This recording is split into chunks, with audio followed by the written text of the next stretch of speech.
مکر ہوتے ہیں نا. مجھے پرانی بات ہے ایک اللہ رحمت کرے یاد آ گئی اتفاق سے.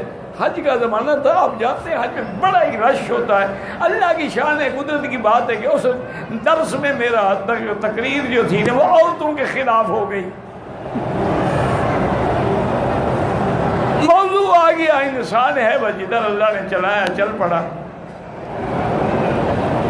اب اس کا نتیجہ یہ نکلا جناب کہ اتنا رش تھا, مجھے یاد ہے کہ ایسے پیک ہو کے ہم دروازوں سے نکل رہے تھے. ایک لڑکی نے مجھے فون کیا اور نے کہا جناب آج آپ نے ہماری بڑی توہین کی ہے, بے عزتی کی ہے, میں نے بھی آپ سے بدلہ لیا ہے, آپ گھر جا رہے ہیں. اب مجھے شرم آ گیا کہ میں آپ کا گھر برباد نہ کروں. میں نے لپسٹک سے آپ کی پشت پہ قمیص پہ لکھ دیا ہے آئی لو یو. اب گھر نہ جانا, پہلے اس کو دھو ڈالو ورنہ تمہارا تو گھر خراب ہو گیا.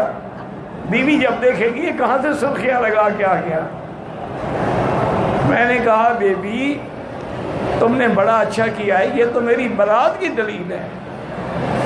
اور میں نے کہا کیا کیسے؟ میں نے کہا یوسف کا دامن کے بارے میں کیا بات ہوئی تھی کہ اگر ان کا نہ قمیص ہو قد من دبر, اگر قمیص پیچھے سے پھٹا ہے پھر یوسف پاک ہے. تم نے سرخی پیچھے سے لگائی ہے, میری پاکی کی علامت ہے. اگر ہمت ہی سامنے آ کے لگا دی چلو میں بھی کوئی فائدہ اٹھاتا. یہ تو میری بیوی دیکھے گی تو اور خوش ہوگی کہ میرا خاوند پاک ہے.